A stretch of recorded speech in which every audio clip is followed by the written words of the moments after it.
Bienvenue dans Soir d'Info qui reçoit ce soir le doyen Mamadou Wane Di Mao, sociologue de profession. Bonsoir Monsieur Wane. Bonsoir Madame, très heureux de vous retrouver. Voilà. Merci d'avoir accepté l'invitation. Alors avec vous, doyen Wane, nous allons parler de cette série de drames regrettables ayant abouti à la mort d'enfants, notamment de talibés en grande majorité. C'est le cas par exemple à Saint-Louis, comme on l'a vu tout à l'heure dans le journal, où deux fillettes ont péri dans le chavirement d'une pirogue. À Tivaouane, c'est un incendie qui a coûté la vie à 5 talibés. À Thiaroye-sur-Mer, il y a exactement 3 semaines, ces 3 enfants d'une même famille qui étaient retrouvés morts dans un véhicule. À cela s'ajoutent les disparitions. Il ne se passe quasiment plus une semaine sans qu'on ne signale la disparition d'enfants, et ce sont des événements regrettables. Mais pour démarrer cette interview, peut-être que nous allons d'abord nous intéresser au cas des enfants talibés. Est-ce qu'on peut affirmer sous ce rapport que c'est une couche sans assistance, sans protection? Non, mais je ne dirais pas que tous les talibés sont sans protection, mais les talibés, les enfants talibés qui sont en situation de mendicité forcée et qui sont dans la rue, sont quand même dans des situations de maltraitance qui est, à mon avis, malheureusement un marqueur de notre société, la société sénégalaise, où les mécanismes de protection de l'enfant, les mécanismes traditionnels de protection de l'enfant ne sont plus opérants parce que notre société a subi des mutations. C'est-à-dire les formes d'éducation, de socialisation qui avaient cours dans les sociétés traditionnelles avec un mode de production qui correspondait à ces normes sociales, ces normes de sauvegarde des enfants dans les sociétés traditionnelles et dans l'école coranique dans sa forme originelle ne sont plus opérants en milieu urbain. Et cela est dû à quoi? Cela Qu'est-ce qui est à l'origine de ces mutations? Cela est dû au fait que, d'une manière globale, l'offre d'éducation est quand même discriminatoire, ne prend pas en charge ces enfants. Les formes de socialisation et de protection, de sauvegarde des enfants ne fonctionnent pas. Vous avez des centaines de milliers d'enfants tous les jours dans la rue, en situation de rue. Personne ne s'en occupe. Personne ne s'en occupe. Le peu de personnes qui s'en occupent, malheureusement, c'est des personnes qui donnent l'argent, qui alimentent le réseau d'exploitation de ces enfants. Eux, ils croient faire du bien. Mais ces enfants qui sont dans la rue n'ont plus, je ne parle pas seulement des talibés, tous les enfants qui sont dans la rue, même les fillettes qui vendent, n'ont aucun mécanisme de protection. Pourquoi? Parce que quand vous prenez le représentant de l'État dans la rue, qui est, à mon avis, le policier ou les forces de défense et tout, il n'y a pas une formation de sensibilisation pour la protection des enfants qui sont dans la rue. C'est beaucoup plus de s'occuper de voitures, de contrôle, etc. Mais il n'y a pas, à mon avis, une offre d'un système de protection qui correspond à la nécessité aujourd'hui de fragilisation des enfants. La politique de protection de l'enfant. Permettez-moi de rendre hommage à l'ancienne Premier ministre, Madame je suis obligé de dire Mimi Touré, qui a, parce que la politique, le document de politique de protection de l'enfant au Sénégal n'a existé qu'en 2013. Ce qui est très très récent. Très récent. C'est la stratégie nationale de protection de l'enfant. 2013, après les événements dramatiques de la Médina, le Dara, où des enfants sont brûlés, morts vifs. On les a mis ensemble. Parce qu'on ne pouvait plus séparer le corps, excusez-moi de parler comme ça. Comme les enfants qui sont morts dans l'épave d'une voiture. Non, je parle à Tivaouane, dans un Dara. Qu'est-ce qui s'est passé? On a mis les enfants dans ce que j'appelle, c'est là où il y avait le maximum d'insécurité pour que ces enfants meurent. Parce qu'on les a mis, c'est même pas de la paille comme ça, tu sais. Et les adultes sont allés, eux, là où il y avait la sécurité.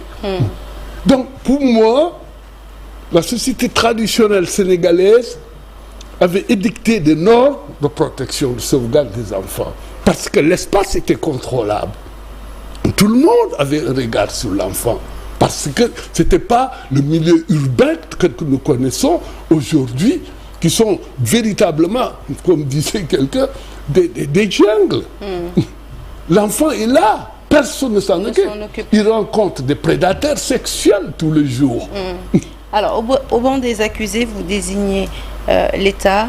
Vous avez donné l'exemple de forces de défense et de sécurité qui ne sont pas réellement formées pour prendre ces questions en charge. C'est vrai que le phénomène est récurrent. Aujourd'hui, ce qui se passe, c'est que non seulement on assiste à de plus en plus de drames de ce type, mais cela ne semble émouvoir personne. C'est-à-dire que les faits se suivent et se ressemblent. Mais au-delà de l'État, ne pensez-vous pas également que la responsabilité des parents est fortement engagée? C'est la responsabilité sociétale. Mes propos ne disent pas que c'est l'État. Mais l'État, c'est le garant de la protection générale. Parce que l'État, c'est la seule institution qui est le siège, à mon avis, de la protection de l'intérêt général.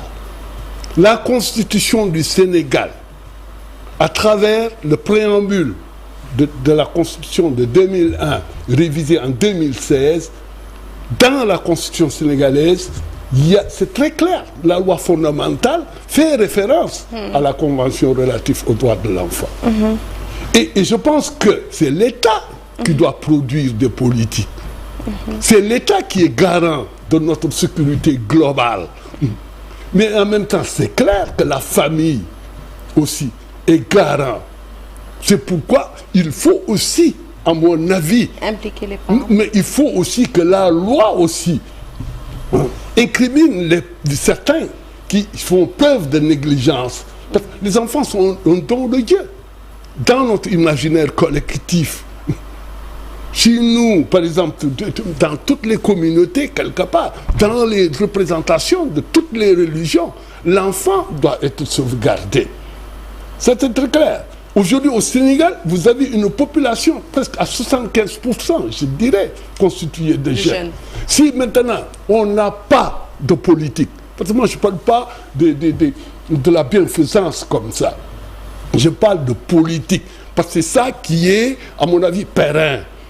Il faut que dans les politiques de l'État, qu'on voit très clairement que c'est inscrit la priorité de la protection de l'enfant. Je donne un exemple. Ça doit commencer globalement. Le chef de quartier, quel est son cahier de charge? Est-ce que les chefs de quartier ont des cahiers de charge où c'est écrit, vous êtes un des premiers protecteurs de l'enfant, à partir du quartier. Les communes, évidemment, il y avait la promotion de ce qu'on appelle les conseils communaux d'enfants.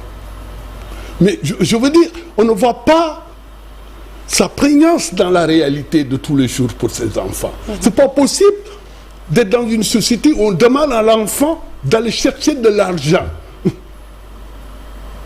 Et on te demande une somme fixe. Ramène ça. On ne l'a jamais vu dans aucun système éducatif. Et pendant ce temps... Comment vous interprétez ça? Oui. Pour vous, c'est un réseau organisé. C'est de l'exploitation. C'est de l'exploitation. Et comme ils disent là, excusez-moi, ce qu'ils disent, j'aime bien cette image qu'ils disent, vous êtes là, adultes, vous envoyez des enfants.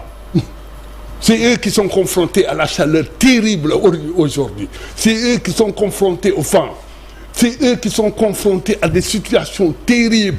Et vous restez là, vous encaissez de l'argent, comme ils disent, il faut que ça arrête. Ouais, mais quelles sont les chances? Parce que ce n'est pas la première fois que les autorités s'engagent contre la mendicité ou s'attaquent au phénomène des enfants dans la rue. On se souvient que le nouveau régime, au tout début de son magistère, avait même fait un conseil sur la question pour le retrait des enfants de la rue. Aujourd'hui, 10 ans après, on en revient encore à la même chose. Enfin, on a l'impression que rien n'a été fait depuis. Donc finalement, quels sont les gestes forts à poser pour mettre fin à cela? Non, mais on ne peut pas dire que rien n'a été fait jusqu'à présent. Je veux dire, depuis Senghor, et même si vous regardez l'histoire, depuis la colonie, l'époque de Faidherbe et tout ça, mais les États prennent des décisions, que ce soit des décisions réglementaires. Le Sénégal, quand vous regardez la législation sénégalaise, il y a des lois qui interdisent l'exploitation de la mendicité des enfants. Il y a des lois qui interdisent les violences faites aux enfants, y compris les violences sexuelles, etc. Si aujourd'hui notre société, à travers l'État, moi qui le rempart, on laisse les enfants comme ça ne règle pas de problème. Mais je vous suis d'accord, je vous concède qu'il y a une lâcheté intellectuelle de reporter de génération à génération le pouvoir, cette question-là, et c'est très sénégalais, malheureusement. Bon, on met le couvercle, on fait du masla et on ne règle pas le problème. Et on le renvoie à des générations. C'est comme vous dites, il y a eu le conseil interministériel sur les enfants en situation de rue à l'époque. C'était une première historique du président Wade. Il y a eu plusieurs initiatives de retrait des enfants de la rue. Mais le phénomène, c'est comme le mythe de Sisyphe, ça revient sans arrêt. Ça veut dire quoi? Ça veut dire qu'aujourd'hui, que la société sénégalaise doit poser cette question de fond. Je salue toutes les initiatives qu'il y a, bon, sous la justice, le dialogue social ici par là. Mais le premier dialogue prioritaire aujourd'hui, c'est que tout le Sénégal s'asseye. Quand je parle du Sénégal, les forces vives s'asseyent pour aujourd'hui construire un nouveau consensus sur la protection de l'enfant. Il faut que notre pays, que tous les enfants, à partir de... qu'on ne trouve pas des enfants dans la rue à partir de 9h. Ils doivent être dans les écoles. Que ce soit les écoles publiques, etc., que ce soit dans les daras, que ce soit... Ils doivent être dans les offres d'enseignement. Si aujourd'hui, une société qui n'a que comme ambition de regarder les enfants et s'aimer dans la rue, et la seule réponse, c'est de donner quelques, comment on appelle, un peu de pièces, on a échoué. On a échoué. Parce qu'on parle aujourd'hui du vivre ensemble. Le vivre ensemble, c'est quoi? Le vivre ensemble, ce n'est pas dans notre repli communautaire qu'on vit ensemble. Vivre ensemble, c'est aujourd'hui. Hein? Ce que nous avons de commun. Et ce que nous avons de commun, ce sont les enfants. Et ce que nous avons de commun aussi, c'est la loi dans ce pays. C'est la Constitution qui garantit le droit à tous les enfants. Il n'y a pas de raison que les enfants des riches soient dans les écoles. Il n'y a pas de raison que les enfants des classes moyennes soient dans les écoles. Il n'y a pas de raison que les enfants de la paysannerie, comment dirais-je, sont dans des situations qui sont des situations d'inégalité sociale. Donc pour moi, le nouveau régime qui a été bâti sur une demande de rupture, sur une dynamique de rupture systémique, la protection de l'enfant doit être au cœur. Mais la protection de l'enfant, ce n'est pas du cosmétisme. C'est-à-dire, on est là, voilà, de temps en temps, on fait des rencontres, etc. Non. Non.